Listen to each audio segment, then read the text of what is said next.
Friends, welcome back to my channel. ఇవాళ నేను instant tomato pickle ఎలా చేయాలో చేసి చూపిస్తాను. ఈ వీడియో లాస్ట్ వరకు చూడండి.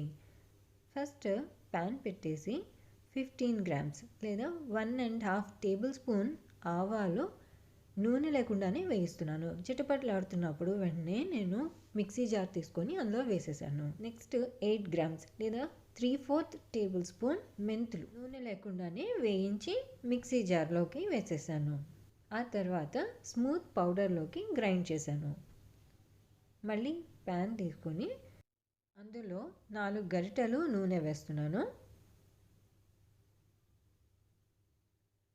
ఇప్పుడు 2 టీ స్పూన్ ఆవాలు, 7 ఎండుమిరపకాయలు, ఇంగువ కూడా వేసి వేగిస్తున్నాను.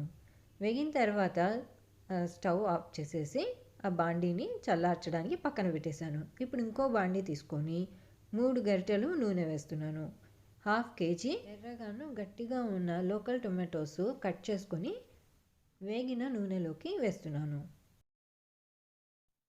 టొమాటోలు మంచిగా మగ్గిన తర్వాత అందులో 10 గ్రాముల చింతపండు కూడా వేస్తున్నాను. ఇవి కూడా చాలా మెత్తగా అయిపోవాలి.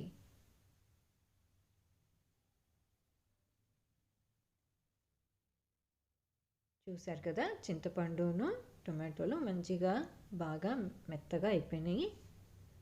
ఇది కూడా కంప్లీట్గా చల్లారిపోవాలి. సో పోపు చల్లారుతుంది, అలానే చింతపండు టొమాటోలు కూడా చల్లారింది. చల్లారిన తర్వాత నేను మిక్సీ జార్లో వేసేసి ఫ్యూ సెకండ్స్ గ్రైండ్ చేసి పేస్ట్ చేశాను. మరీ మెత్తగా అవ్వకూడదు. ఇప్పుడు పసుపు, 50 గ్రాముల ఎర్రకారం పౌడర్, తగినంత ఉప్పు, ఇందాక ఆవాలు మెంతులు గ్రైండ్ చేసుకున్న పౌడర్ కూడా వేసేసి బాగా మిక్స్ చేయాలి.